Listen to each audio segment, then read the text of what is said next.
I'm not a man. It's okay. I'm not a man, obviously. And I thought, well, applying doesn't hurt. And since no man was applying for the job, I got it. So that's in short. And that was then in March 82, I arrived in Vienna, in Yemen, in Sanaa, and loved it from the first minute. Just a second. On the screen, remove this. Sorry for this. So, can I say something to this picture? Yes, so exactly, that's why we had to remove the... Okay. So these are images you gave me from a Kuwait brochure this morning. Can you see... Yeah. In 85, we had a big exhibition of Yemeni manuscripts in Kuwait, in the national, so-called National Museum of Kuwait, which was actually the private collection of the Sabah family. And yeah, the right picture is Swa and Maya. Once upon a time, that was me, long time ago. And this is Qadi Ismail al-Aqwa, who was the head of the antiquities department in Yemen. He is my Yemeni father. He was a very traditional man, but he was open enough to say, if this Christian woman is the expert, welcome. So I was in the unique position as a Christian woman to work on these holy Quranic manuscripts. And some Muslims believe that not even a Muslim woman can touch the Quran. So it was a very privileged position, and I'm very grateful to have been able to work on these extraordinary manuscripts. So if I understand you right, it was actually the first time for you as a conservator to deal with manuscripts from the Islamic world. Yeah. Before I had worked on European things. So paper basically, and here you were in parchment, you were there almost from the beginning. The German project started in 81, but I believe you had also to set up a lot of the facilities, and we will talk about this. Yeah, the facilities were actually set up already. There were two conservators, one from the Kupferstichkabinett, glaube ich, Herr Bartelt, here in Berlin, and the other one from the University Library in Göttingen, Herr Branal. And they set up, the project was initiated actually in 1980. So the idea from Dr. Noth from the University of Hamburg initiated the project in 1980, but until the first real things could happen, it was 1981. So here we are almost 10 years after the event that, if my information is correct, in 1971, heavy rainfall had caused damages in the roof of the great mosque of Sanaa, what you see on the screen now. And if I understand correctly, Italian Paolo Costa was one of the first academics who pointed to these problems, and then it took another couple of years until an agreement was reached where the mentioned Qadi Ismail al-Aqwa played a crucial role. Yeah. Well, it was Paolo Costa was an architect actually, and he was involved with the rebuilding. It was the west wall of the great mosque in Sanaa, which had been damaged by the rain.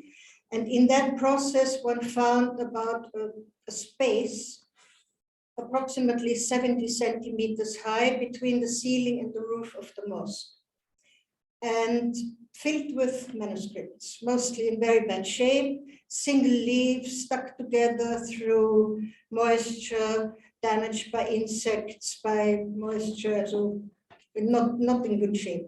And it seems these things were then brought to the National Museum in the cellar and stuffed into big bags. And there, Professor Noth, who was an Arabist, or Arab history was his field, saw at a visit to Sanaa, saw these incredible things stuffed in bags, and decided to initiate this project with the cultural section of the German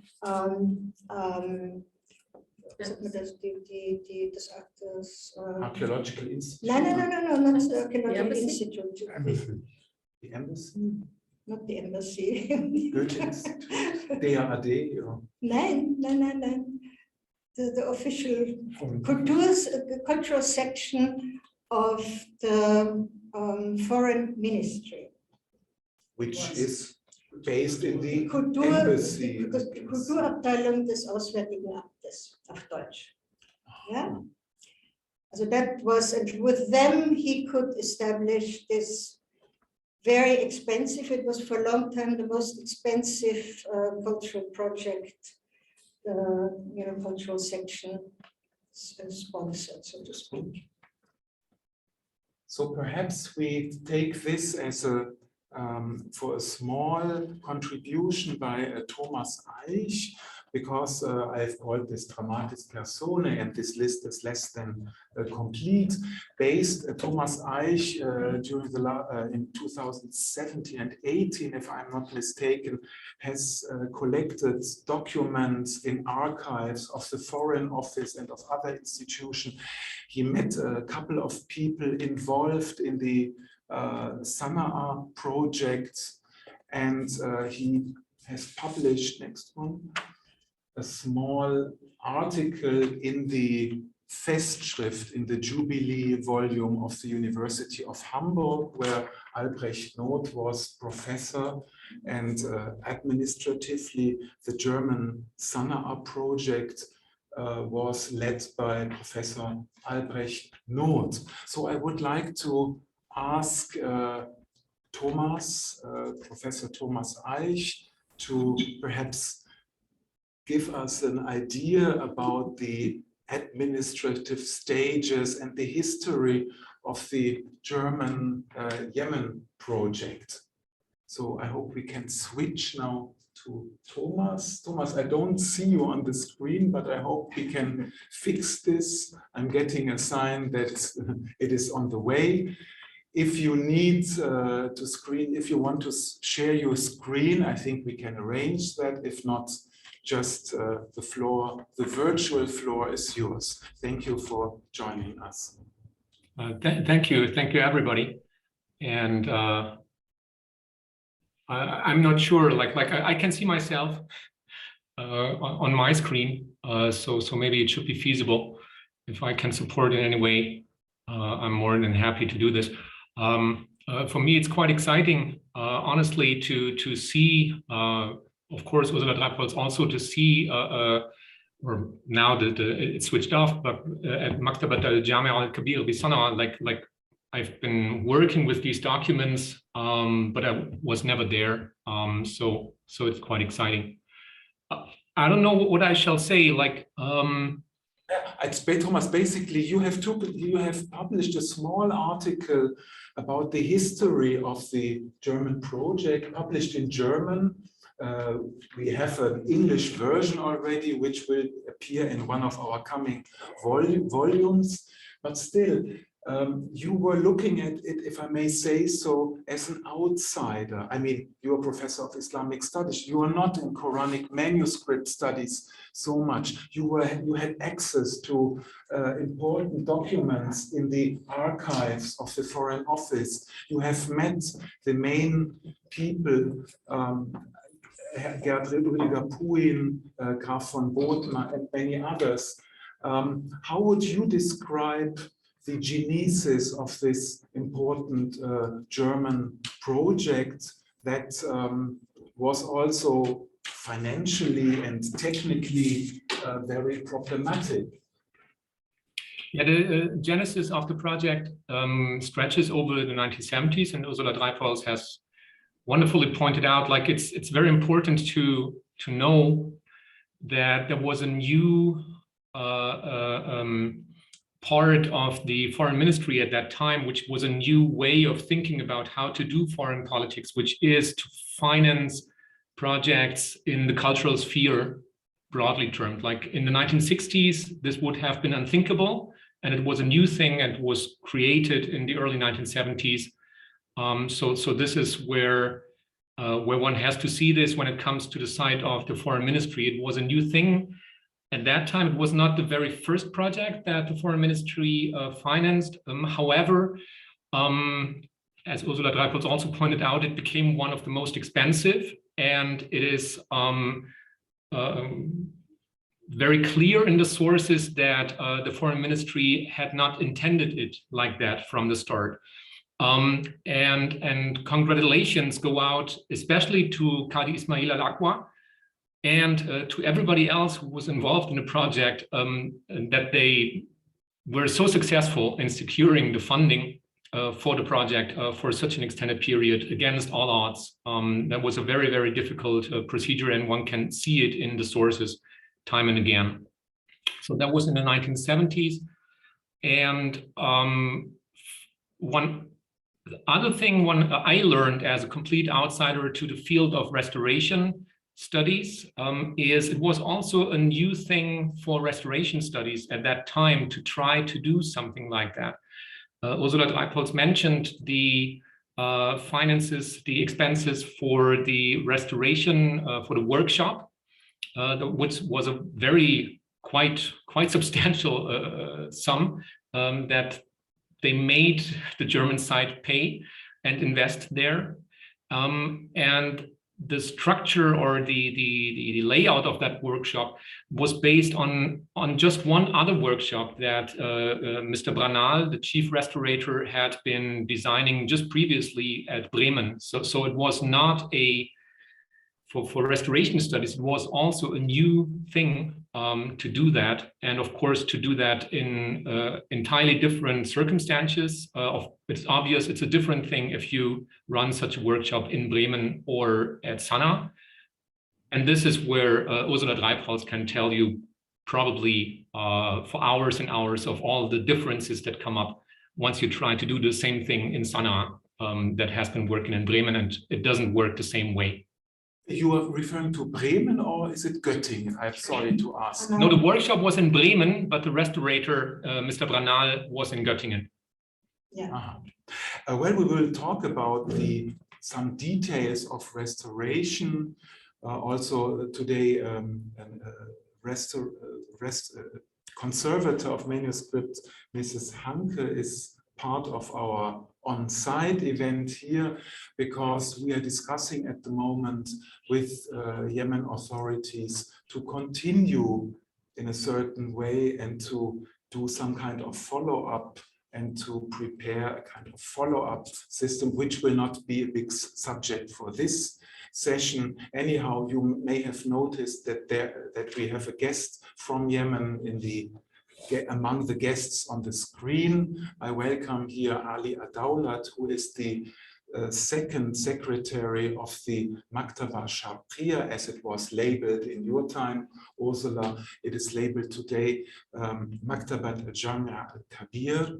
So this just as a note at this here. I wanted to ask you, Thomas, your German paper is titled Science, a Revolution and Everyday Life. Why did you choose such a title? What do you mean by revolution, and why you mention everyday life in the title? It is because in Islamic studies, everybody is excited about the Sanaa manuscripts because some revolutionary breakthrough insights might be in it. But when you look at the documentation, you simply see people in their daily work. There is no revolution at all. It's hard, daily, continuous work over years and years, and all kinds of daily issues and struggles that come up. So that's why I chose that title. Yeah, I have the impression that this idea of revolution or spectacular findings in Sanaa is somehow a product of the last 20 years. When I look into the documents and articles, I have the impression that before the year 2000, there was quite little interest for the Quran manuscripts in academia. Would you agree with this? Yeah, quickly speaking, yes. There was not so much interest in it. That's my impression. Yeah. So the idea of a revolution is something that for us it's spectacular. The Sanaa Qur'ān manuscripts have gotten a lot of attention worldwide, but this was apparently not the case in the first years on the time before the year 2000. Would you agree with this? No.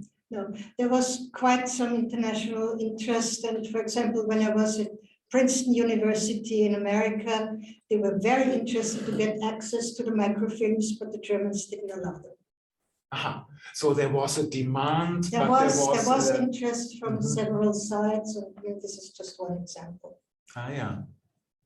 But then, I may say something else. I mean, what we did there in terms of conservation, which we will talk a bit later, was in no way revolutionary. I had worked on parchment manuscripts in Vienna already and knew how to deal with them. So I knew what to do. Okay? And so then later on. You mean you have at that time applied standard techniques and. Nothing revolutionary. Okay, we talk about it later. We come to it later back. Perhaps the last question for Thomas. I mean, how would you evaluate this project from 1981 to 1989? The project had the title of Restoration and Catalogization. You have followed the documents. How would you evaluate what has been achieved during that period? I would evaluate. I just come out of an evaluation committee where we evaluate something, and if I were in such a committee based on the documentation that I have, I would say the project has reached all its goals. Of course, one can always ask for more, but to my mind, like if you look at what was agreed on in the treaty and so on. I would think it has reached what was asked for, and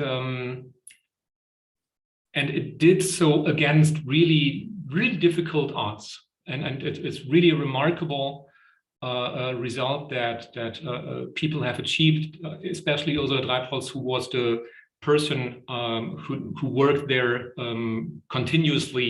most continuously among everybody who was involved in that project. Okay, thank you very much, Thomas, for this small contribution.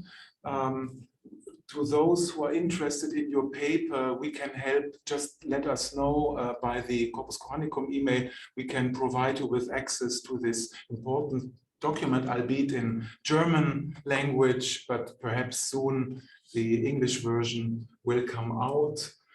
Thank you very much. And then we return to the PowerPoint slides. Yes. So, and the slide or the book cover of a small booklet published by the German Archaeological Institute in 3 languages, German, English, and Arabic, early Quran fragments from the Great Mosque in Sanaa. We would like to use or to share with you on the screen. It was published in 2003. Also, if I'm not mistaken, it's printed here, but also it was distributed in Sanaa in one of our recent Zoom meetings with the colleagues from the Ministry of Culture in Sanaa. He showed me your book, your small book. And so we have a look at, here, this is not from the booklet, but from a small newsletter in Arabic, where you see This was the exhibition in Kuwait. This is all from the catalog to the exhibition in Kuwait. In 1985, a selection was published there, and we have the catalog Masahif Sanaa that is online accessible. So these photos in the left, it's Hans Caspar Graf von Bodmer, in the middle Qadi Ismail, And here on the right side, Sheikha Hassan, she was the director of the National Museum in Kuwait. and on the left to her is Gertrude Digger, Oh, yeah. if I'm not mistaken. Next one. Here another one, and the next. Qadi Ismail was really my Yemeni father. And he was so understanding and so open, though he was a very, very traditional man. It was really extraordinary. Wow. Why do you think, I mean, what pushed him to look out for possibilities to take care of that heritage? Well, I mean, in the field of Quranic studies, we often observe that ancient Quranic manuscripts have received very little attention until recently. It's changing now. So what made him, what pushed him? What I have heard of the history, I mean, this is just what I heard in all these years from different people. When these manuscripts were found, nobody knew what to do with them.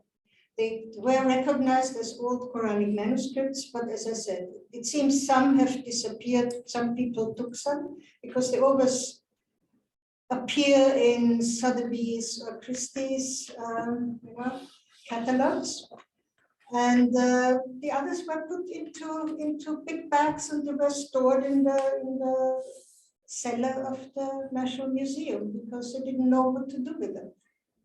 Because they were, you have to, we see later on pictures what they looked like. I mean, they were clumped together in disarray. We had not a single complete Quran. They were mostly single leaves or just a few leaves or part of a book, but no complete Quran. So that was most likely like the Jewish Genesa in Cairo. Was this a place where you could Quran leaves which had either fallen out of the library, out of books, or private people had leaves which had fallen out of books or so. You cannot throw them in the, throw them away. You have to find a place. And in the place of the Holy Mosque is a good graveyard for old manuscripts, for old Quranic manuscripts. But since you knew Ismail al-Aqwa more closely, why was he so decided and enthusiastic? He was the director of the Antiquities department, and he was therefore responsible for these things.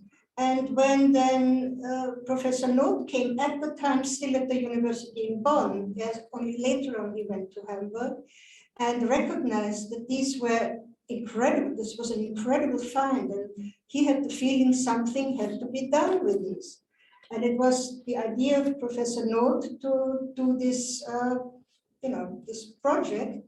And Qadi Ismail was the director of Antiquities and thought, great, Okay, so he took the decision that actually ancient Quranic manuscripts have to be treated like archaeological artifacts. Yeah, and it was later on when we had, I think we will talk about that, when there were problems with the article in the Atlantic Monthly, when Qadi Ismail had to appear in front of the Yemeni parliament and defend his decision to let these foreigners work on these manuscripts and photograph these manuscripts and all that. This happened in 1999 after a publication in an American weekly journal, if I'm not mistaken. Atlantic Monthly appears monthly, logic. So, but this was 10 years after the official end of the project. We have now a look into the booklet about the Quran manuscripts. This is what you have compiled here. The Quran, as most of you will know, is divided in surahs, so chapters, and each surah into verses. And very often the verses have a sign to mark the end of the verse. By the way, these are the only changes which were found. We had not found any textual changes in the leaves we had, but we had the verse stops in different spaces. Also, the surah following the sequence of the surahs was obviously not the same as in the nowadays, the Quran. In some examples, in some examples, these were found. When on one page, the end of one surah and the beginning of the next surah is not what is now in the Quran. Yeah, and these were the only changes. When Puin talks about changes in the Quran, this is meant, and not any textual changes. And this article in the Atlantic Monthly, it was an American Peace Corps volunteer who got interested in Islamic studies and then wrote an article about these manuscripts. You're talking about Toby Lester, Toby right? Lester, yeah. Mm-hmm. And that was in America. And of course, nowadays, articles, with internet and all that was distributed there. And there was, excuse me, a shitstorm, yeah. And there was in Britain, in London, there was a very fanatic Muslim imam, I think, or speaker. He said on official British television, foreigners in Yemen should be killed. For half a year. When was that? That was all in 1999 and after. This article, yeah. For half a year, I couldn't go into the library because, just it needs one who takes this seriously. And let's have a look back to, before we, in the third part, we come back to these issues after the year 1999. So here we are you have selected these snippets or these sections for verse separators and yeah, and also the red dots are the vowels, yes, which are mostly later added to the manuscripts. The very early manuscripts had no vowels, and most very early ones, or just for regular use, had also no indication of the difference between ta and nun and so forth. Yeah? Very often they were added later. And this is just a surah heading, which was also added later. Here you see on the left an example where there are no signs whatsoever to distinguish no the letters from each other. diacritical signs in some of the. Here we have some diacritical marks. The dots you see here in the are third not, one, they're not diacritical marks, they're dirt, fly spots. And here you see the vowel marks, which are added later on.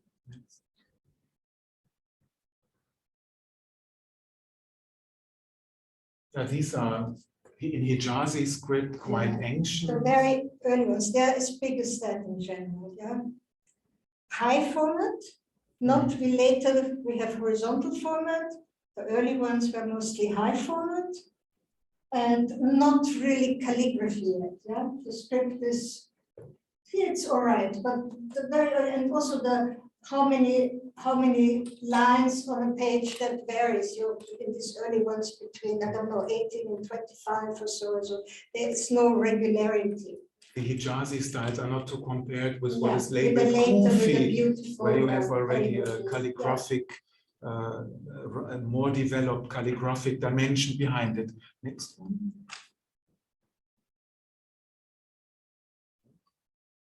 Yeah, this is already. This is Kufi script.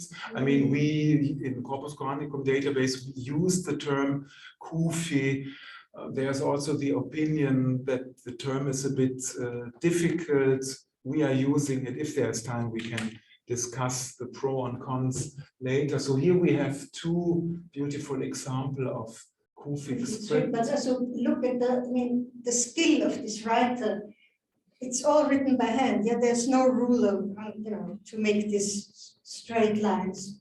Yeah, to make such a letter in this length that then just have 1 millimeter space between both lines. It's really skillful. It's not going like this, but yeah, really beautiful. And here you see also the golden verse stop was a Hamza, a fifth verse stop. Here. On the right.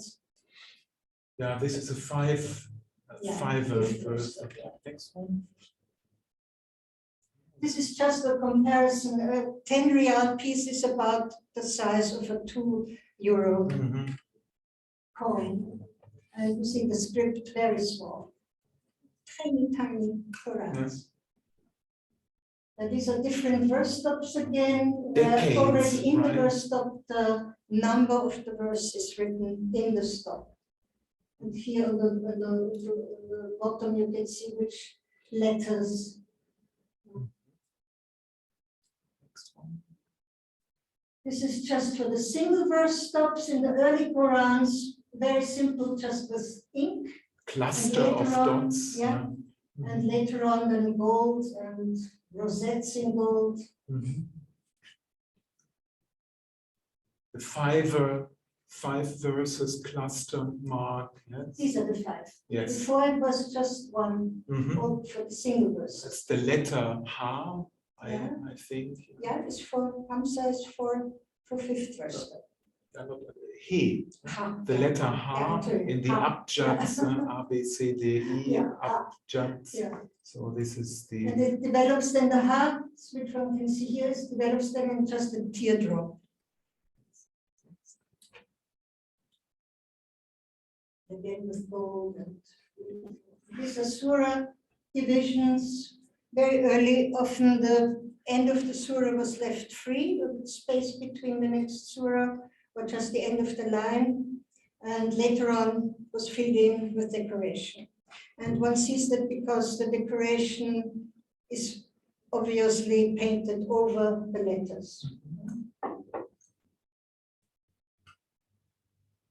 Here you have Quite an elaborated. here, where it says the name of the surah is just a space here, and the rest is just decoration. Here you have the name of the surah written underneath and only decoration on top. Fatihat Surat Al-A'raf. Next one. Another. Different ways of dealing with the space. And here it's just the line in between the two surahs, and at the end was more space, and it does another pattern. Können Sie noch mal eins zurückgehen auf 16? One back. Noch eins, ja. Diese Verknotung. Frage vielleicht auch an Herrn Rauch oder an Sie. Diese Verknotung, ist das eine Neuerfindung hier in dem Manuskript oder gibt es dafür Beispiele vorher? Verknotungen gab es schon bei den Griechen und Römern. Ja, diese Art von Verknotung. Also, just in English, the question is about is if this kind of ornament which has the knots, knotted ornaments, bands, ornamental bands that are in configuration of a knot, if that is appearing for the first time. I think it has much in common with the late antique or with the what you find in Roman Byzantine mosaics, at least vaguely. What do you think? Yeah, absolutely. Yeah. And I'm not an art historian, but what I knew from Dr. von Bodmer, that's what he says. It's not new at all. I have a question. I mean, excuse me, that this is kind of drawn out. Maybe that was the idea of this particular artist, but knots are not new. I mean, there are lots of them, and lots of them before. All these different colors, the different inks, gold, pigments, I could imagine that this is very fragile. I mean, what does that mean for a conservator? What do you do if you find meshed up parchment fragments that have been sticking together for 100 years? Of the conservation, then I can talk about Next one. Yeah. But in general, one has to be very careful. Right. That's the main thing. Well, that was very nice. Can we go back, please? Here we see that the basic line is a different pattern than the half line on top. So the artists were very, very inventive. Yeah, they had very many ways of dealing with this space.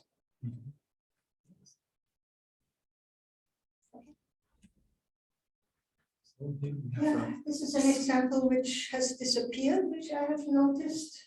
Okay, how did you find out? Yeah, because it's not there. Okay, it is missing. Yeah. You have included it into your booklet, But when it was still there, the last time I looked at this particular manuscripts, and 2 leaves were missing, this and another one. And this is particularly beautiful because the Surah division is in gold and the letters are spared out. The letters is the parchment underneath one sees. And just, you know, surrounded by ink, the letters, but it's the parchment underneath. So the decoration is around the letters. Especially beautiful. And this is the Quran where you have the golden rosettes between each verse. And they have beautiful big golden circles with which were between every 10th surah, every 10th verse. You see that the surah name is written on top of the beautiful decoration.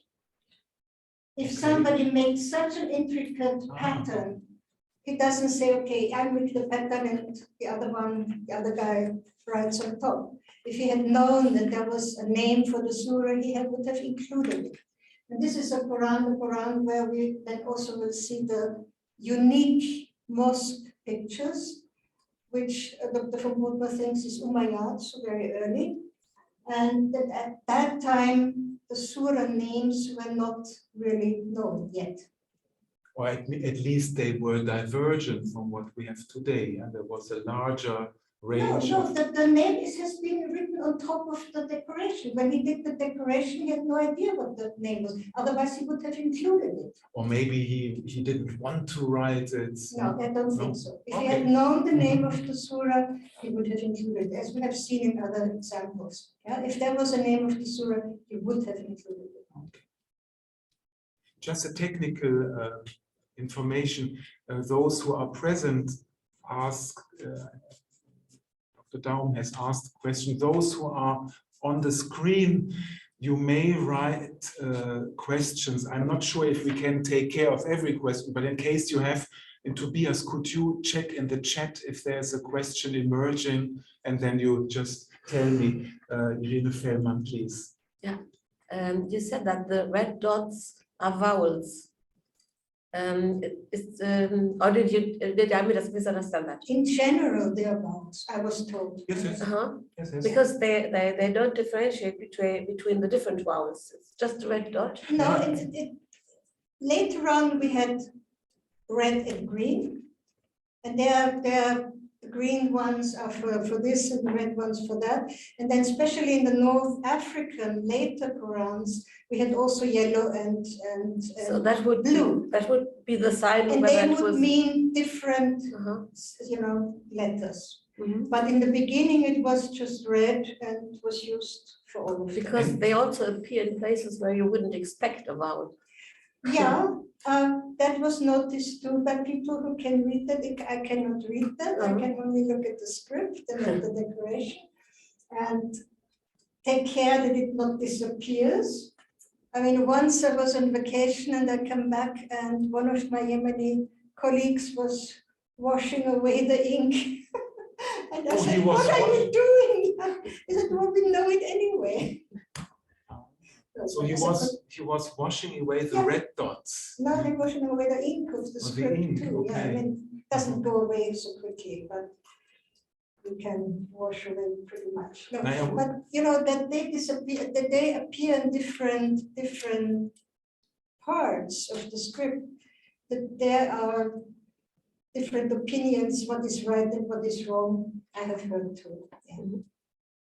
As far as I know, the position of the dot is important to identify it. Absolutely, yeah. The red dot can be an R, an E, and an U. If it's at the left or the right side of an aleph, it could even imply a hamza. And this system of implications, what we have observed in manuscripts in the East and in the West, is very different, but still the red dots is always denoting vowels or pronunciation. It can also denote a glottal stop, and colors sometimes are used for alternative readings also. Yeah, that's true. Yeah. Green, for instance, you find often. U is usually under the letter, and A and E is on top. Yes, the E is on the baseline, the A is in the end, the U is below. Okay. Who is baseline? U is baseline, sorry, Tobias is right. U is baseline, the E is the dot below, and the R is on top of the baseline. Okay, yeah. Now we got it right. Next slide. And then yeah, here this is. Yeah, this is absolutely unique in the whole world. First of all, because it's an image of something real, though it's of course not the picture of a mosque, but it's the type of two different mosques. This is the type of the great mosque in Sanaa. Big entrance, an aisle to the mihrab, and arches with columns like this, and in the drawing they are put flat down. Yeah, all these arches are actually sitting like this on the ground. This is the mosque wall, and what you see on the very top here, it's a cut minaret, and you see a little bit the staircase. And why are these? The door is, of course, the main door is also put flat down. And why is this door in front of the wall? And it's sticking out. Okay. It's the door around the corner. It's the side entrance, most likely. That's what Dr. Bodmer has figured out. He has written a lot about this. And here you see a vessel, maybe for washing. That is the washing place in front of the mosque. And this is a totally different type of mosque. It's a big courtyard and columns all around and arches. And also most likely it had steps too, but they have disappeared. But you see very well the mihrab, and there's no minaret. And now one could say, well, who says this is a Quran? And I think maybe the next pictures will show it. No, this is just what I found, the drawings. The point here in the middle, what you see here is a little crater, is the incision of a circle. So they were drawn very exactly, yeah, with circle, and I mean, the technical skill is absolutely incredible. Let's see if the next one shows the pages from the other side. Can you show the next slide? No. Well, maybe it comes later. It's another example of golden script on top of the decoration. Here, this is the first page of the Quran. This is the front side, a star-shaped, maybe water basin, very deteriorated, but on the next side is the first surah of the Quran, in what one doesn't really see here, in a very beautiful, big knotted frame. Intricate knots in this golden frame here all around. So no question is that this was a Quran. Here I just want to show parchment. As I said, it's animal skin. It has an outer, a hair side, and an inner, a flesh side. And the inner side is always a little bit rougher, because one never could, I have learned to make Quran when I was at the academy. The flesh side, you can work with brimstone as long as you want, and with chalk, it will never be as beautiful, you know, Smooth. Yeah, smooth as the hair side. And on the hair side, the ink, which is iron gall ink in the early time, sits very well. And on the other side of the same leaf, and they're always written on both sides because parchment was a very expensive material, the letters fall off sometimes completely.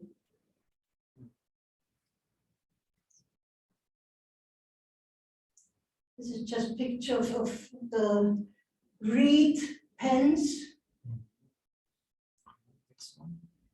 Yeah, and this is how the things were found. I mean, total disarray and stuck together. It was very exciting then to unroll them, take them apart. Yeah. So here we have different types of damages, Yeah. right? On the top, on the left, you see insect larvae. No, I don't know if the one can see that, but insect larvae who eat, Yes. like the surface of the parchment. You see a more brown area where the silver fish can have left the surface, but on the other areas they have eaten it. Here then what results, holes in the whole thing, water damage. Also, this is not burned, this is also water damage. When the parchment gets too wet, it totally disintegrates. And one cannot, what is black, one cannot repair, one cannot do anything about it. And also stuck together, and one has to really carefully separate. Or something like this, you know, you get a totally rolled up piece of parchment. We put it in a humidified chamber so the parchment can relax, because when it's dry, it would break if it would try to unroll it. And came out this beautiful decoration on the piece, or a lump like that, and then you find beautiful script and beautiful decoration sometimes.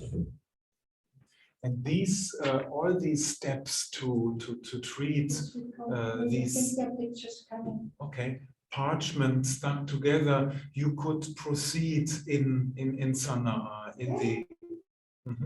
Here's again fly spots which I have to remove, and diacritical marks which I should leave. Yeah, so one has to be very careful. You can misinterpret them as diacritical dots. Next one. Yeah, or parchment. This is a big leaf from this big Quran with the most carved parchment. About pages are about this size, and the top got wet and shrank. And what I do with a mixture between alcohol and water. So if I would use just water, the parchment would get too wet. So the alcohol is just to distribute the water evenly, and so the parchment doesn't get too wet. It was difficult to get alcohol, get the permission to have alcohol. And then I have to be very careful to stretch the parchment, but not too much, because you see that the surface is already split in some parts. Now, if I stretch it too much, it will tear. So I have to go slowly, make it wet, spray a little bit, stretch a little bit, let it dry, spray a little bit, let it dry. So, it needs a lot of patience. And then, of course, I have to be careful not to wash away the decoration. As I said, the ink is more stable, but still one also has to be careful for it, especially if it's on the flesh side, then I can wash away pretty easily the ink too. Yeah, and here you see on the left-hand upper side, the humidification chamber was just a big box with nettings on which to place the parchment, then a cover, and one leaves it in one day, one night, not too long because then it gets moldy. So just so that the parchment absorbs the humidity from the air and then relaxes, and one can unroll, separate, then I have the a little piece of cotton with this alcohol water solution, and very carefully clean the dirt. And with a scalpel, I try to separate the stuck together leaves, and remove these fly spots. Then of course you have to try to get it flat. And these last fingers are not mine. It was was a student who came, and these were metal weights covered with felt, which I could put on the edges and carefully stretch again.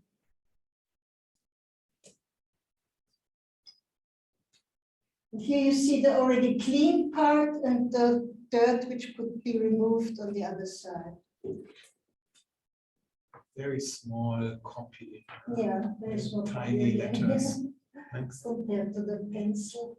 So Yeah, these are the was- facilities, right?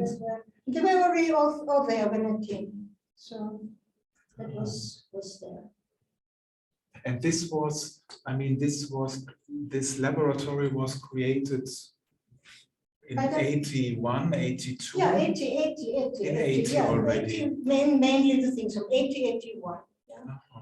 And you as a conservator, you could basically do everything necessary to do with parchment in these facilities. Yeah, and as I just said, it is simple procedures. One just needs really a lot of patience and paying attention to what is there, and but nothing technical, big technical things or new things. No. Back in the 80s, were you able to get all the restoration materials in Sanaa?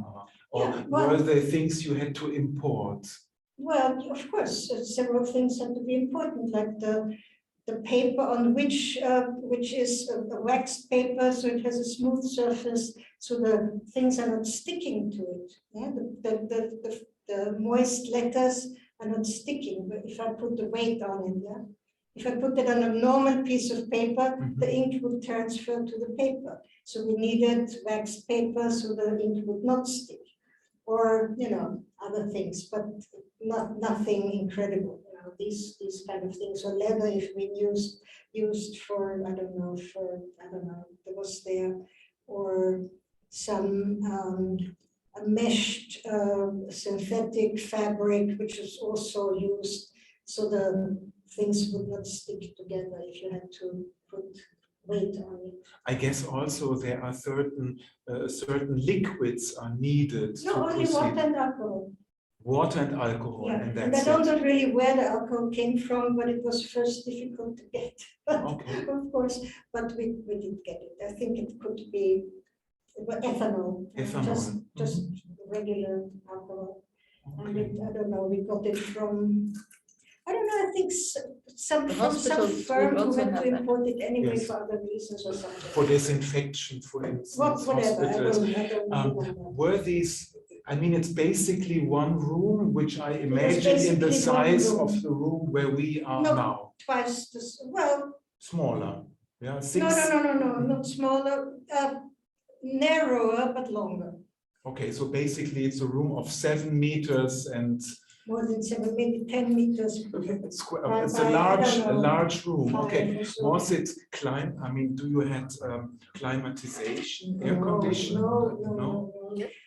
Also, it was always said, don't these manuscripts need climate-controlled environment? So what did you do? Climate control is a very difficult thing. I mean, you need electricity, you need somebody who takes care, you need an expensive system. And in all the museums I have worked in 2 museums in America. The latest was a newly built big museum for British art. And we always had problems with the climate control. Because on one hand, it's too much humidity, then it's not enough. Then is mold is suddenly in the ducts or things like that. And in Sanaa, it's a very dry climate, so that's why these things survived at all. They were hundreds of years there in the roof of the mosque and survived. Yeah? They were mostly already damaged when they got there. And so if they're well preserved and well taken care of, they don't need climate control. The climate control is there already. Yeah, and if we had just one single leaf from a Quran or several leaves, then it was enough to put them in just a folded map of acid-free board, and then with a neutral plastic on top, so you could see right away when you opened the board, could see what is there. Or when there were a bigger part of a Quran between two boards, and again, the leaves were wrapped in acid-free board with clear plastic on top so you could see. Because when one leaf was restored, my Yemeni co-workers read it and wrote on each leaf the beginning and the end of the text which was on this leaf. And since they were very often very damaged, as you have seen before, you could not go by the measurements of the leaf. So Dr. Puin in the beginning devised the system. You count the number of lines, let's say 5 on one page. Mostly they are consistent. In the Hijazi area, they were not consistent, in some later not. But normally they were, if you have 6 or 7 or 10 lines, it was consistent in several pages. And then the length of the line, let's say 15 centimeters. So you had 5-6, 15, yeah? But you had to a new leaf where you had the same criteria, 6 lines and 20 centimeters, and though the length varies by about 2 centimeters, but obviously a different script. So you had to compare things. Do we already have one of this Quran with this type of script? So I learned to compare the alifs, the lam alifs, the end memes, and all these kind of things. And then, in order not to always touch the manuscripts, you have this plastic, the transparent plastic on top. So with one glance, you could see, does it fit or not? Yeah, if you think it fits, then you can take it out and really compare the letters. And then if you have 2 leaves with the same criteria, it's then 615.1, 615.2, and so forth. If you have a leaf which is split in half vertically, then you cannot say how long the lines were. So it's 0, 0, but you can count, you can count the lines. So it's like, let's say again 6, but you cannot say how long they were. So it's 6, 0, 0.1.2, and so forth. If it's horizontally split, you cannot count the lines. So it's 0, 0, but you can measure 0, 0.15 or so.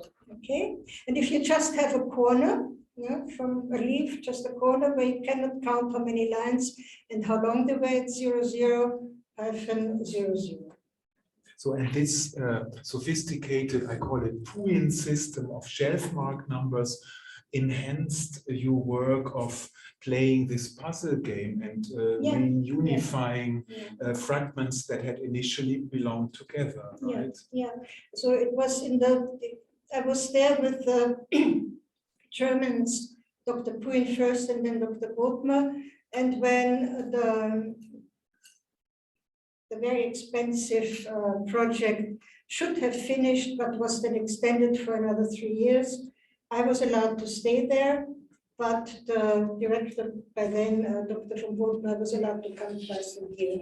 So I had to learn to do these things. And unfortunately, my Yemeni co-workers were very good at finding which text, even in small little fragments, but to compare the letters and all that, attention span was half an hour, not much more. So during the last 3 years, when it was extended, when was the project extended? In which year? In 85. In 85, for another 3 years. Yeah.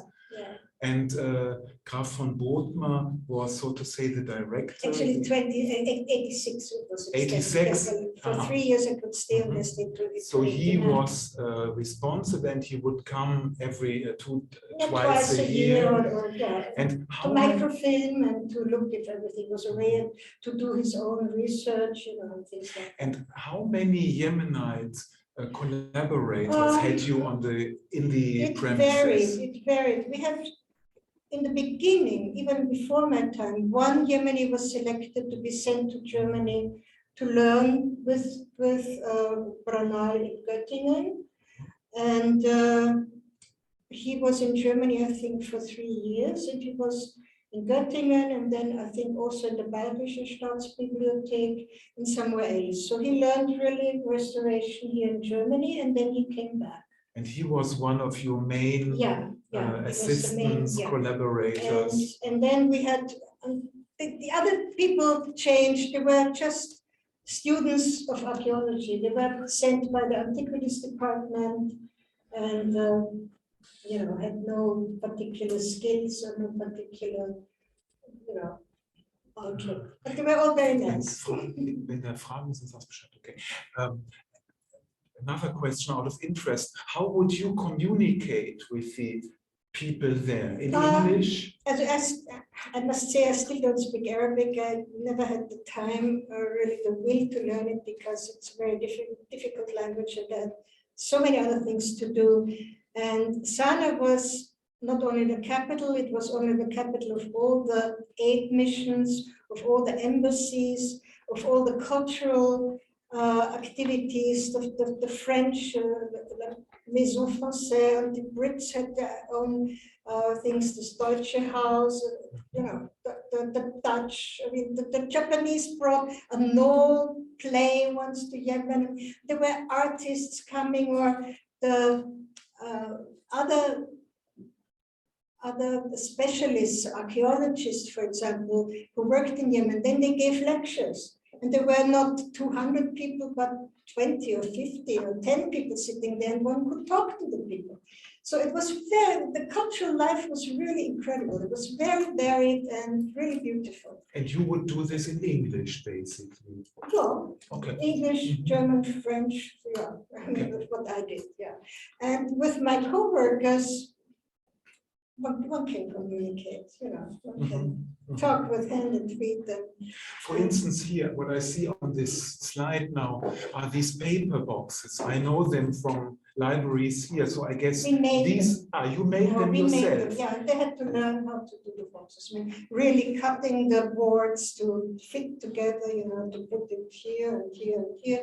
So yeah, we did them ourselves because they had to be fitting, you know, they were not standard size, so they had to be fitting for the particular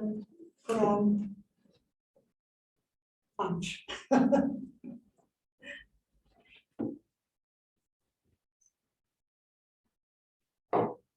Thanks.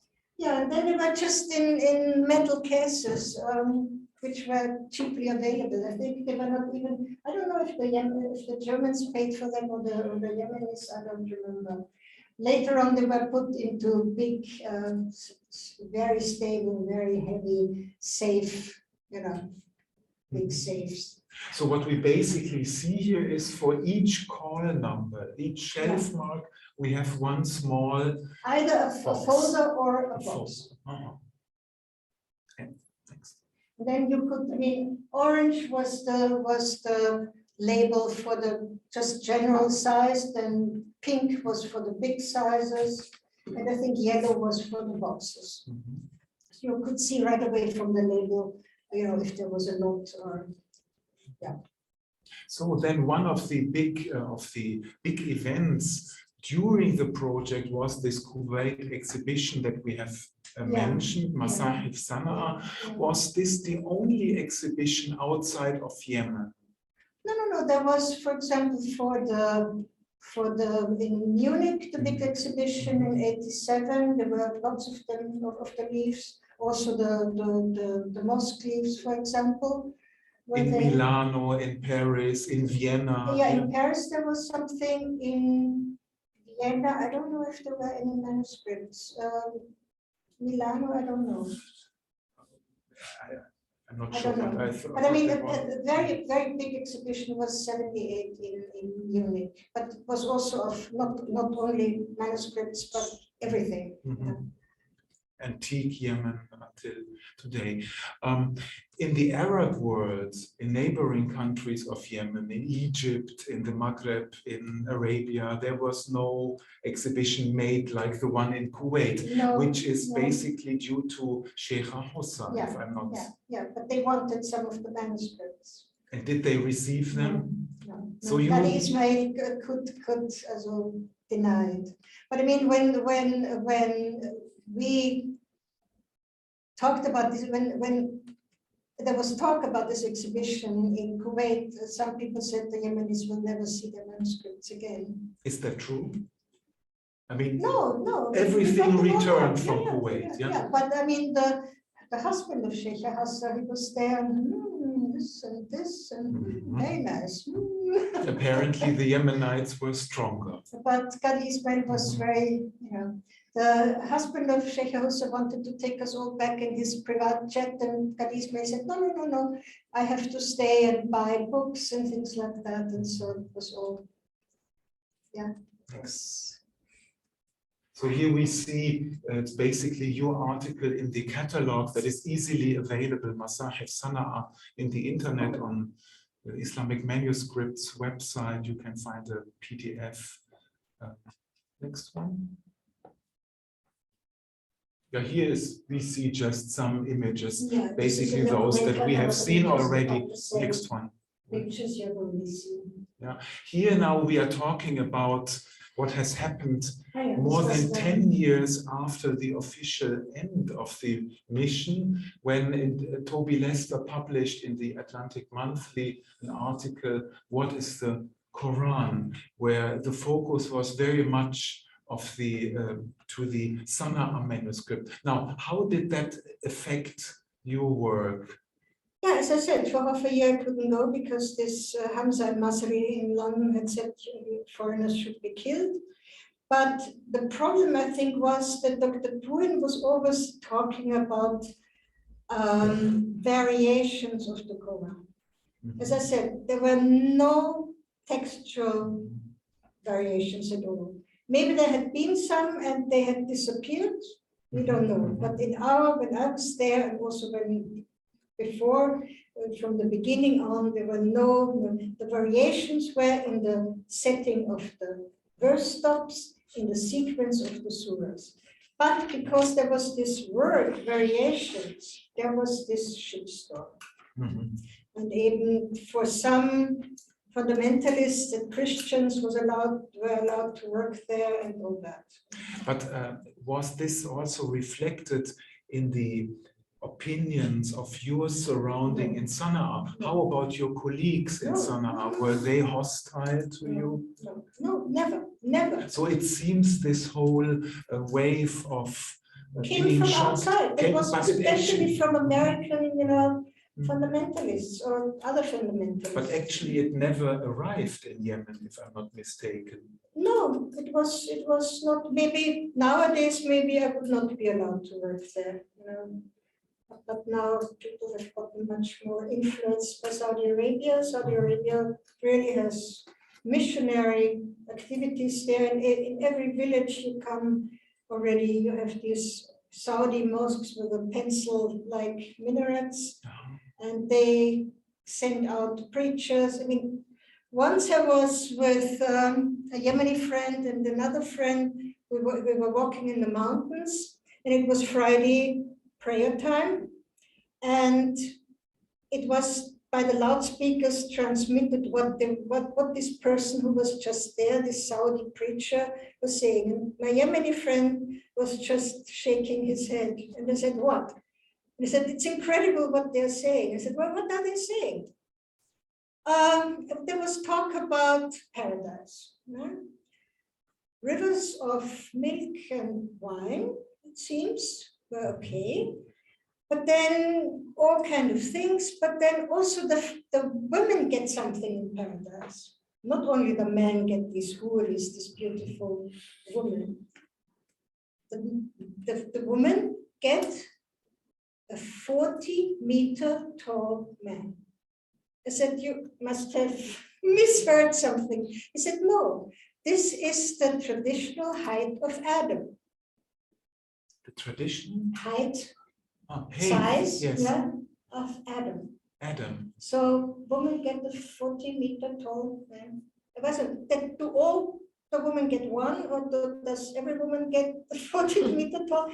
I mean, they and the people, these preachers come there. They get, of course, housing. They get, food. Maybe they also get paid. I don't know.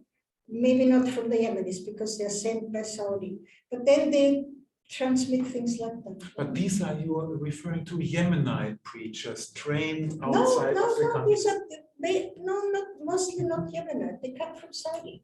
Yeah, they're trained. I mean, maybe they come from Sudan or so. I mean, I have once in a village I met Egyptian teachers, which were just school teachers. And they talked about the Yemenis, their animals, and so it was really horrible. But then I could, unfortunately, too late I heard that I could bring private pictures. I mean, I was driving with my car alone all over the place. Had never, ever a problem. When my car made a problem, I opened the hood, and in no time, 10 men were around here, and one always knew what to do. Never had a problem. I was also in the Darmachtutat, when I was working or when I was walking around, I never had a handkerchief. Only when I had to go to the library in the mosque did I kind of, cover up. So not like this, but my hair and my toes and all that. And otherwise, I was just walking around with pants, of course, loose blouses, elbows covered, and blouses which go to the knees or so not even shapely or so. I had never any problems. And when I was driving in the car, I mostly had the how do we say? I forgot the name. The headdress in men's fashion. And mostly the Yemenis just laughed. Only once an old man said, "Well, this is haram. This is not correct." You as a lady were in men's. But normally they laugh. I mean, Yemenis are just wonderful, wonderful people. I have put these two book covers here because they symbolize a turn in the attitudes towards manuscript studies. The mentioned article where the Sanaa manuscripts become a big secret and they contain knowledge that is spectacular. And Christoph Luxemburg's Syro-Armäische Lesart, published in 2000 under a pseudonym, the person also lived at that time in Saarbrücken. So apparently there was some also contact, and I'm sure contact between Puin, Graf von Bodmer, maybe less, and Christoph Luxemburg. And I mean, for us in our project, for a very different reason beyond manuscripts, Christoph Luxemburg book was quite important because it told us that we have to take the Syriac heritage serious, and that we have to rethink our approach of context of the Quran. But of course, let's return to manuscript. Next slide. It's just to mention. Yes, may I say something to that? I mean, of course, as the influence of the Saudis, and especially the Wahhabitic sect, if you say so, and the Safa, the what are they called? The very strict sect of the Salafis. Salafis, yeah, Salafis. Got more and more influenced. The things what you can say about the Quran, that the Quran itself has a history, like the Bible has a history, is absolutely, you cannot say that. And Puin has, for example, very not very wisely said that the Quran has to be reread and read differently, and of course he knew it all, and so he's not allowed to go back to Yemen, for example, because he said these things. Are you serious? He was not? No, after he left, of course, but he is not allowed to come back. At least for time. I mean, now I don't know. I mean, what is important? Question. Yes, please. Yeah, question to Luxembourg. Is that I thought he was a Lebanese, really Lebanese, and not. Well, this is a different issue. I think Yeah, this we but- should reserve Okay. for a different event of our Specialist. series. No, what is important here is there is a change in the attitude towards Quranic manuscripts around the year 99, 2000. Yeah. And it's also perhaps linked with the idea to have a complete restart in Quranic studies, the history of the Quran, access to the manuscript. I mean, it's also interesting that until the year 2000, there are several articles by Graf von Bothmer about ornaments, illuminations, architecture reflected in the Quran. They are not published in journals of Islamic or Quranic studies. There is only one short article written by Puin in a volume published by Stefan Wild in 1996, The Quran as Text. The article is short, 6 pages or 7. So there was very little input into academia. Now, at the turn after 2000, there was a lot of pressure and there were initiatives. The two gentlemen that you see on the screen, Christian Robin and Sergio Noya-Noceda, they took in around 2006 and 7 the initiative to get a permission from the Yemen authorities to take photos of 3 ancient Quranic manuscripts. Next one. Hijazi ones. Hijazi ones, yeah, 25, 27, 29. And so and this pressure, I mean, is not going down. There is still a big demand.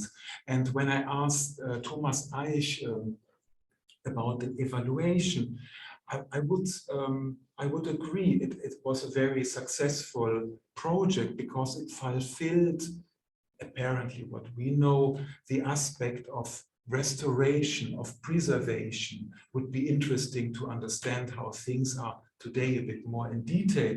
We have horrible news from Yemen, and of course many things could happen. But last sentence here, we have this edge or this part of preservation, conservation, which was indeed very successful, and it was in the center. During the last 20 years, however, it was more and more important, I think, to give access to the material and perhaps to allow cataloging of this rich material. And I'm very happy that Christoph also could join us to this event. If I'm not mistaken, the two of you, Christoph and Ursula, you have met in Sanaa when in the 90s, in the 80s. No, I think it was in 2002 or 2003. Really? Okay. Yes, It's latest then? It was the latest year I was in Wien, was 2003. I think in 2002 I stayed at the American Institute, and I was in Yemen. In 2003 I had the opportunity to stay in your house in Tara, and when I was there, I think I was there for 6 weeks. And so many guests, you know, I don't know how long. So I'm very happy that we have a small preview into a cooperation project that Christoph and me had set up last year. We have received funding from the Deutsche Bibliothek in a program, in a funding line called Neustart Kultur, and Christoph will present in this last part of our event today briefly about this still ongoing project, but which takes already an important landmark in the coming months, I guess. So, floor is yours. Next slide.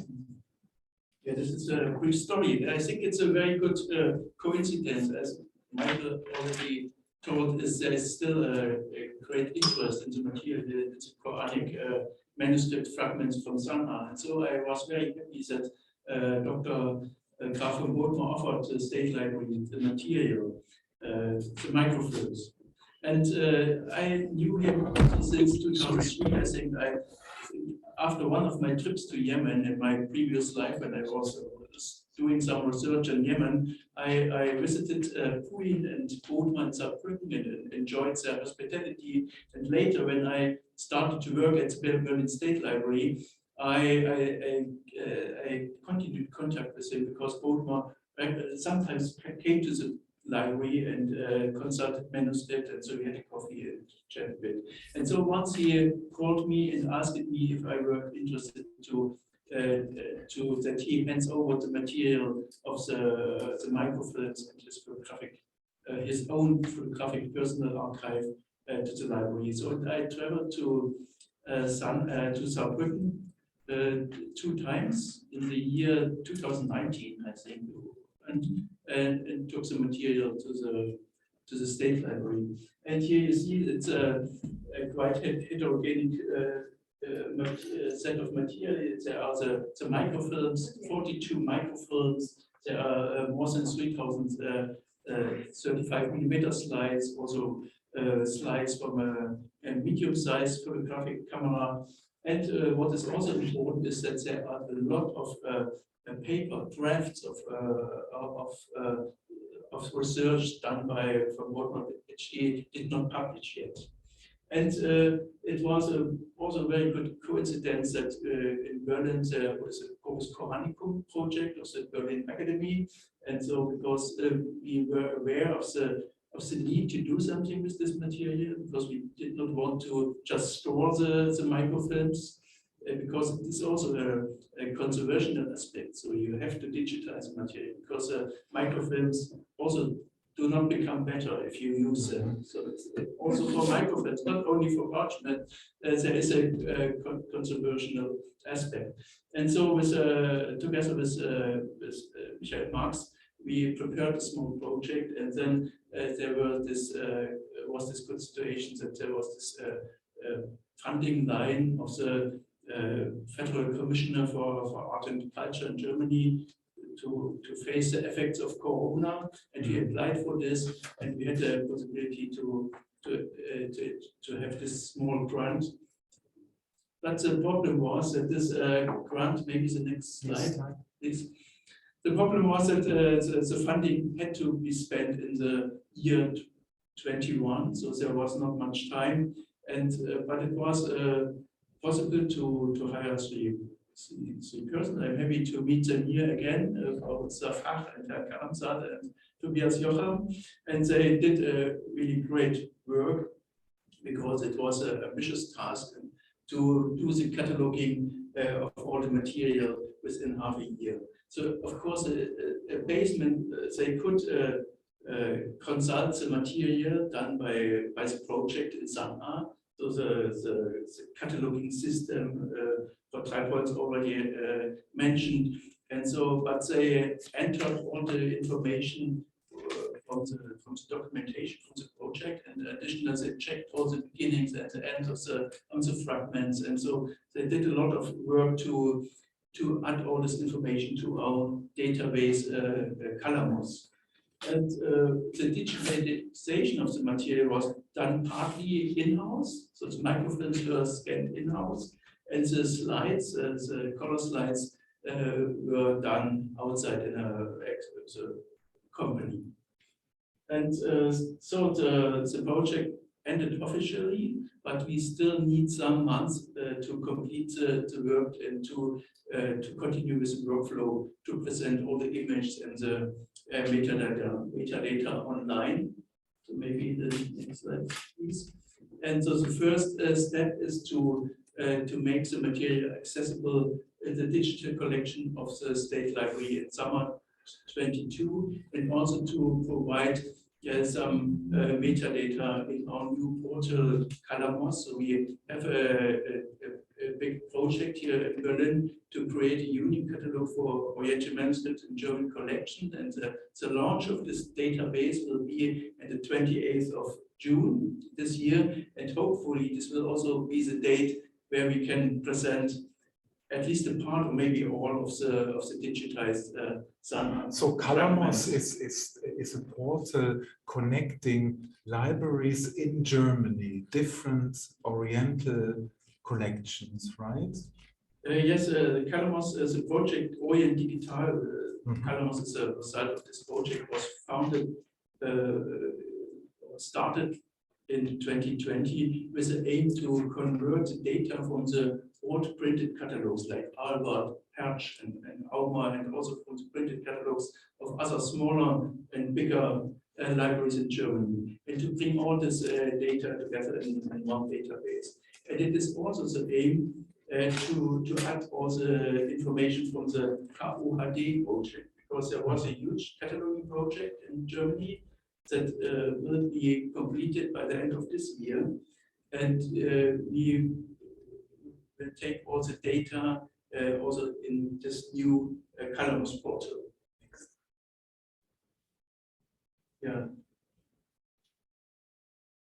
These are the microfilms, Christoph, right? It was taken in the Staatsbibliothek when we were preparing. These are black and white images. The microfilms have been produced in the 90s, apparently. Is that also, does this? Yeah, I guess. Yeah. Dr. von Bodmer came even after the end of the project. He was allowed to come. What I have found in the documents that in the 1980s already photos were taken and the microfilms were apparently produced in Germany. Is that correct?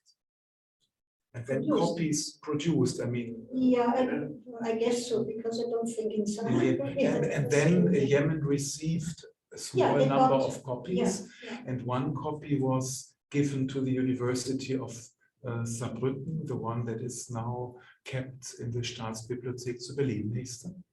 Just to give you an idea of some images in this last minutes of our session today, here Hijazi pages.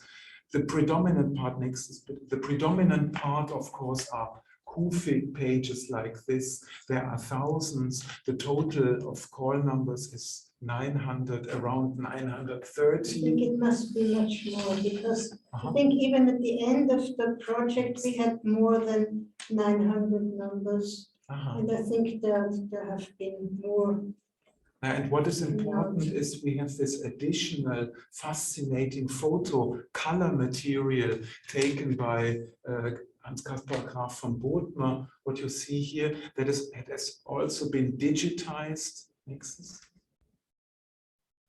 And it helps. And here you see the same fragment in an Eastern style, or new style, you could say, black and white, and the color slides. May I say that the numbers, this is Surah 20, verse 47 ends the side, the page, and 44 it begins, yeah? Surah 20, verse 44 to 47. And these notes have been written by Gertrudiger Puyin, right? No, by my Yemeni co-workers. Yemeni yes, you see that the script is not very nice, with pencil, so they can be erased. Okay, and this was extremely helpful for the team, I mean, for Iman, Safar, Mansour Karamzadeh, also Tobias Jocham, to get hold of this huge amount of more than 20,000 images.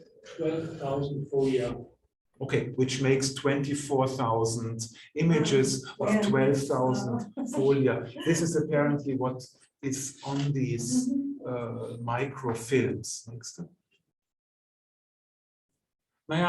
Some of the Sanaa material during the last years is still somehow discussed, and the Sanaa palimpsest based on Christian Robin's images from 2007, based on a manuscript with the shelf mark 01-27.1. May I say 01 explain to you the number of lines, and the 00 means one doesn't know how many lines. 01 means the lines in this particular leaves are different. On one page maybe 18, on the other 22. So 01 means the number of line varies. You can measure. And the palimpsest, this is a whole talk. We have Behnam's beautiful article, which gives a good introduction in the lower layer. The last 8 years, we have worked on a graphic reconstruction by a young lady Hadia Gurtman, which hopefully will be published soon. It took years. She has reconstructed the lower layer visually. Recently, we have had Asma Hilali's book on the palimpsest. So this is an important item of it is witnessing a text that sometimes is divergent with today's text, but is somehow typologically in line of the earlier variant readings that we find in the Islamic tradition. While I was still there was a Professor Gregor Schöler, the University of Bern. He tried to read the lower layer of the, and actually he found no real variations. But I mean, sometimes your people, I think, have more possibilities of photographing with ultraviolet light. Exactly. That's, so the lower level can be brought more, but absolutely. Sometimes it's with just reading like this cannot be read. Yeah. For this whole, meanwhile, we have also other knowledge about dating the material. This is important for the raw cataloging material that we are now entering into the database.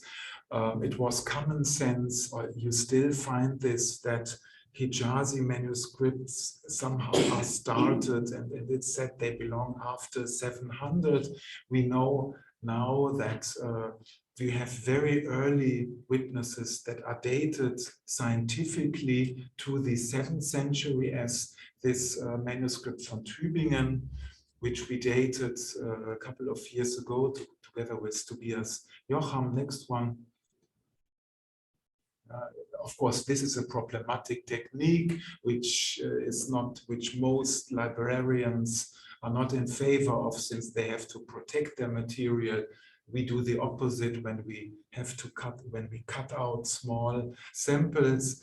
Luckily, the size of the samples is diminishing.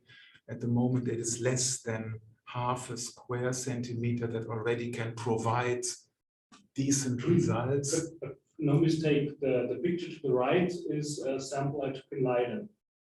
This is not from yeah.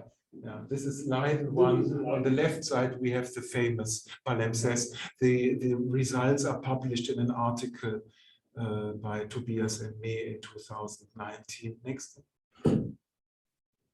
Now, this is our preliminary report during published of all these carbon dating issues. This was in 2019. Meanwhile, I could continue the measuring campaign also in Iranian collections in 19 and 20, and meanwhile, together with Ali Arai in the project called Iran Quran that was funded by the BMBF. During the last years, we could also take samples in Tehran, in the National Museum, and in the Central Library of the University of Tehran. There were recently some other samples taken in other Middle Eastern countries. All this gives us reason to believe that the timeline for Hijazi starts much earlier, which implies also that the Kufi stuff has to be pushed a bit into the past. And all this, I think, is a very interesting development to understand in a more under a scientific angle the history of manuscripts. Next one. Yeah, these are other examples. Next one. This is the Leiden one. You can find it all in the article. Well, this is a very important, large Berlin Codex, the Codex Wetzstein 1913. Next one. Okay, and here we arrive. May I say something Of course. to this carbon dating? Because we were often asked, well, why don't you do carbon dating? Why has that not been done? But at the time when I was there, I think one sample cost more than 1,000 D-Mark. So there was simply no money in the project. Yeah. So, and also inks or paints doesn't make a lot of sense, because these were materials used in wide geographical areas and in big time sequences. So if you know this particular ink has this and this ingredients, and then we don't have a compilation of recipes of these mixtures, so that one could maybe exactly say, well, these pigments were only used, I don't know, in North Africa at that time or so. I think that is not existing. Yeah, during the last 20 years, there has been a tremendous progress, not only in carbon dating, the amount of parchment is getting very small. It's less than a square centimeter of average parchment. Sometimes it can be very small, like a match. Yeah, you can take a long slice. Yeah. And at my time, also one said carbon dating had a plus minus 150 years. So that's 300 years, you know. For also here we have changes, and the interval by the calibration curve is getting more and more, is getting much smaller, and there also are tremendous new discoveries how to understand ink components, and I think here we are just in the start. In this end of our session today, I would like to return to Yemen today. What do you think? Under which condition are these manuscripts that you were responsible in the 1980s and 90s until 2014? You have been working there. How do you imagine? Well, they're all stored in the Makhtutat, which is right next to the Great Mosque in Sanaa. And I hope the Saudis, because they can pinpoint where they bomb, you know, they know this is a hospital and this is a school, and they can exactly bomb the school and the hospital, that they will not make the danger to bomb, you know, the Dar al-Makhtutat or the Great Mosque. So I think they're hopefully safe. But difficult to say. At the moment, I'm very happy that since a year approximately, we are in contact with the Yemenite authorities in Yemen, also with the collections there. There is the idea to launch a project for restoration, a kind of follow-up of the work that you have done, also due to the circumstances of the war in Yemen, this almost forgotten war. Apparently there are many collections destroyed. The material is brought into the collections at the two main libraries in Sanaa. So there is an idea to do this, and hopefully we find a way. One of the afterthoughts of our meeting here in Berlin is also to get your experience into this plan of a new project concerning this very important collection of ancient Qurans. Because you said there were more fragments found in the Great Mosque. That's what I have learned. When they learned. Restored, I think, one of the minarets, I think at the basement, they found more of these old leaves. And there were a lot of paper fragments found too, but nobody had time or money to deal with these. Yeah, they were mostly very small. You know, they were not as representative. What I have seen during the last year, since beginning of 2021, in our video conferences with Yemen, were fantastic, huge collections of material. A lot of it is paper, but also a lot of new findings on parchment. I was also happy to find a German foundation that is interested to engage, to fund these activities in the future. But of course, things remain difficult. I'm happy that Ali Adaulat is today among our listeners, apparently on the screen. And this gives me hope and us hope. Christoph also is involved here because we need an institutional support for conservational activities. So if there are no questions, we have had now a very long session. Are there questions in the chat? Ursula, I guess I don't know if we have missed out issues. And if so, I'm very happy because it gives us a reason to have you soon back to Berlin again. I think you. Question? Yeah, just one short question. Yes, loud.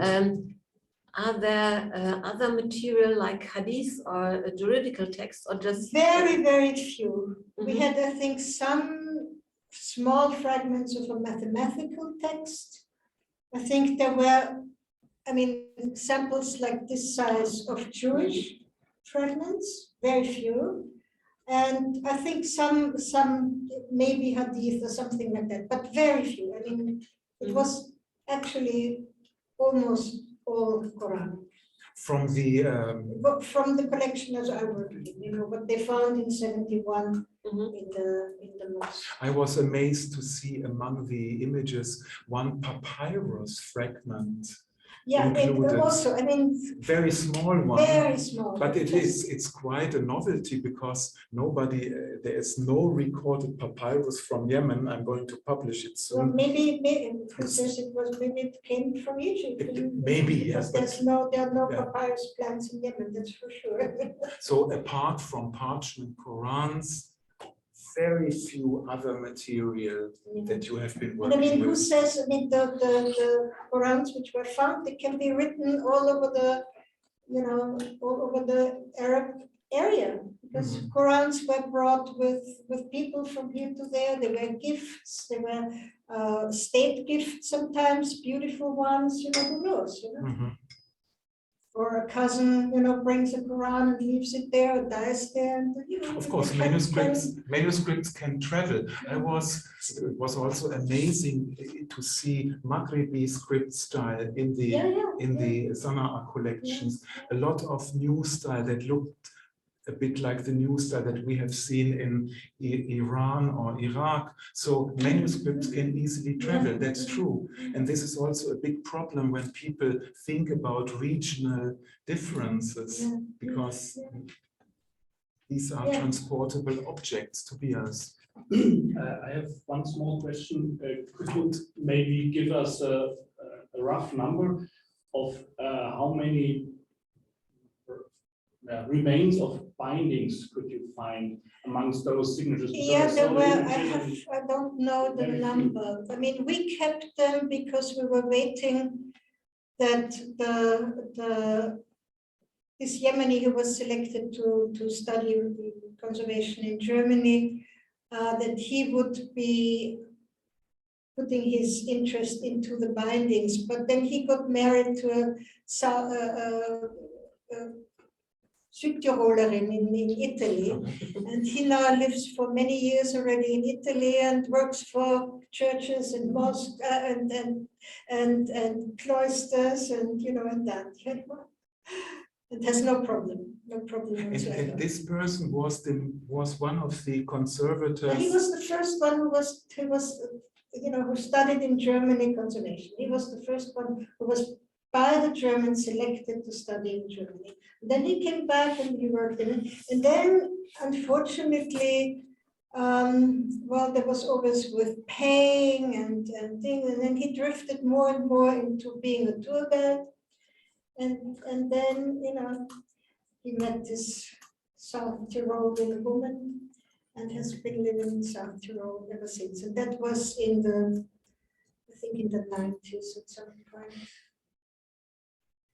So, follow up, so there is no, you don't have an idea how many, because I saw just some images of findings. No, I don't know how many there were. I kept them all, but then there was a time when a new director of manuscripts was there, and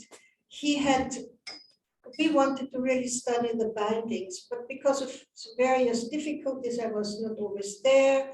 And then he said they should be restored, and they were taken apart, and so I don't know. But I have under I have photographed a few, but all my Yemeni household is still in storage in Vienna because I don't have space for it in the place I'm living now.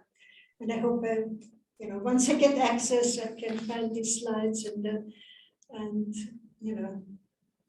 maybe show them, because I was also interested in in the book bindings, because there were also some binding fragments which were very interesting, because they had stamps for, impression in the leather of the binding of the book cover with script, which were very interesting, and some which are absolutely Yemeni, because I've not seen them anywhere else on Arabic books or Islamic books. Cross shape. No, not cross shape. There are several shapes. Cross. I don't There's know. a certain cross shape. We have an example in our collection. It's from Yemen, maybe 12th, 13th century. And I thought you also published one of those examples. Yes, more than I don't remember right now. What do you mean with cross shapes? I mean, it's not in my head right now which stamp that would be. There's one very typical, which I associate with a drachen, a kite, which you have in the air. One looks like that, and then one which is like, the little wheels children had, and when they blow on it, it turns. Okay. And one stamp looks a bit like that. I don't know really how I should call it. And then the script stamps, they're quite, the Yemenis had translated them, most of them could be read. And one was just one word, grace, but some are more elaborate. There's a whole saying there, which were then stamped all around, and very interesting things. This is a typical style from the 15th, 16th century. Yeah.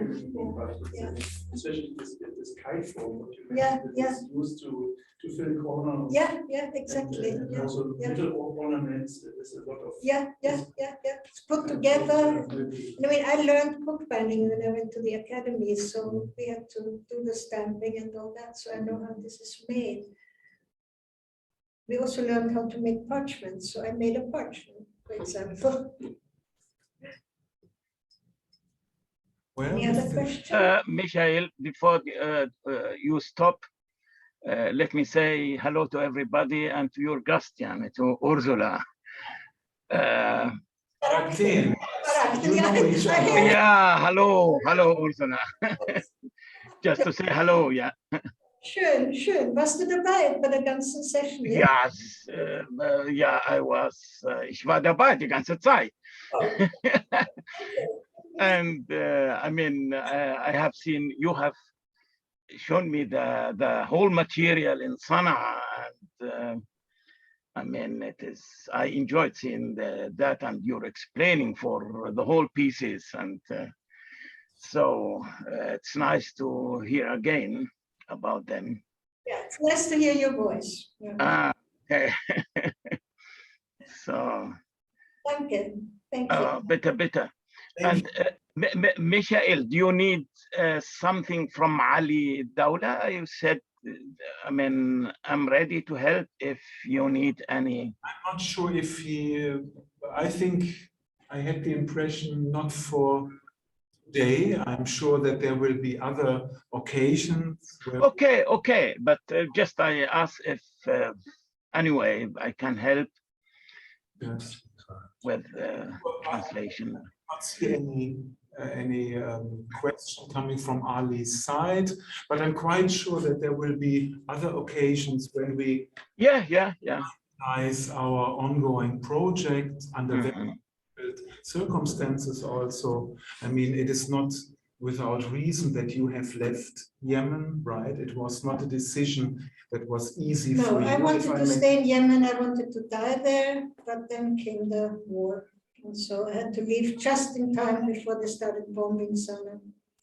I left in end of October 2014. And the first bombs came in 2015 by the Saudis and their alliances. The first thing they did, one of the most beautiful, next time I bring a picture, facades of old Yemeni houses just behind a mosque garden. If you remember the first road which goes from the Sila up to the old city, there's a mosque garden, and behind there were all these. In 2004, Yemen had a big from the UNESCO was big thing. All the houses were painted newly, you know, and all this was restored. And this was one of the first things the Saudis bought. Saudis were always very, very jealous of Yemen in a way. I had the impression. How is that? All of the first things they also bombed were, for example, the museum in Damar, which had 1,200 pre-Islamic objects, and they have, you know, eradicated their own culture anyway. And so they did not like to have that in Yemen. And then I remember one of the first tales I heard in Yemen. Yemen has a parliament. Yeah, it's a republic under military rule and all that, but it has a parliament. And for example, one question was once in this parliament, I was told, where is the money of our oil going? I mean, Yemen has very little oil compared, you know, to Saudi Arabia or the Gulf states. But it had a little bit. It has gas and it has a little bit of oil. And the official answer was, half of it is going to the private account of the president. That was possible in Yemen, yeah? And there were discussions. And I have heard that on the black market in Saudi Arabia, videos of these parliamentary discussions in Yemen were sold. Because of course they have nothing like a parliament or anything like that. So unfortunately, you know, they do a lot of missionary activity, and now with the war, they bomb. They also have damaged the old dam in Mare, which is 2,500 before Christ. You know. Since I see that not in the old city, a lot of the houses in the old city. And another thing I wanted to say, I mean, Saudi Arabia, it has a permanent dependence in the UNESCO. Yeah? And twice when officials of UNESCO were in Vienna, I asked, how is it possible that one country which has a permanent dependence in UNESCO is allowed to destroy the heritage of the neighboring country? What do you think was the answer? They pay. Saudis pay. Yeah. Yeah. That means with the destruction of one culture, support can go to other, you know, preservation of other cultures. Yeah, the worst thing is the Museum of the Mar. You know, it has been demolished, the whole museum, by bombing, yeah. It was all pre-Islamic art. Yeah. It's a city about 1 hour south of Sanaa. And they had, you know, the German archaeologists and others had built a museum there with the findings of this area that was Himyaritic area, and which had a lot of old stones, even from all the South Arabic kingdoms. And there was, I never have seen the museum. It was one of the first things I heard that was totally bombed. Yeah, totally. Yeah. Das Museum hatte als Hauptobjekt nicht ein antikes, sondern einen der zwei bedeutendsten Minbars der islamischen Welt. Der andere ist in Kairo und er war aus der großen Moschee von Damar und wurde ins Museum gebracht, damit man ihn genauer sehen kann. 10. Jahrhundert nach Christus. Okay. Ja, das ist der schlimmste Verlust bei der Zerstörung des Museums. Well, now we end in a very in this sad situation that we have today, a situation that calls for action since cultural heritage is in danger. أنا سعيد جدا بحضورك يا علي. مرحبا. أنا سعيد بالمشاركة معكم. مرحبا بك يا مرحبا. حياكم الله أستاذ محمد. أهلا يا مرحبا. نستفيد من المشاركة معكم وإن شاء الله نسعى للتطوير وإثراءكم وإثراء الجميع إن شاء الله بهذه المصاحف القرآنية نسعى يعني بخطوات وإن كانت بطيئة نظرا للوضع الصعب لأن نتيح هذه المصاحف القرآنية للعرض إلكترونيا عبر شبكة الإنترنت بإذن الله تعالى. نسعى جهدنا بخطوات تدريجية بسيطة لكنها ستكون مثمرة لجميع. I will be happy to cooperate with you and in future to make what we have available for the scholarship. That's what Ali is saying.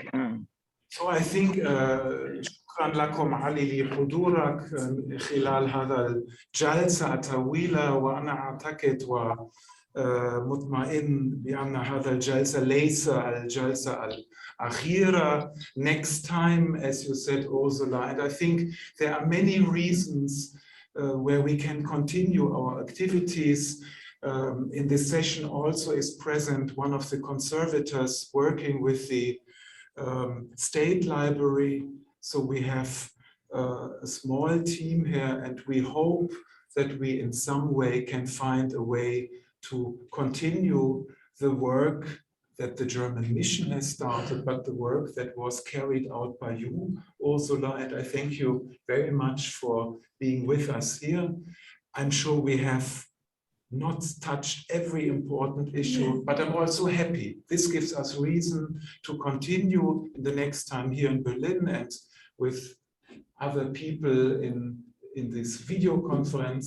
Thank you all for your patience. The technique might have had problems, but thank you very much, all of you here. Thank you, Ursula. I think thank you too.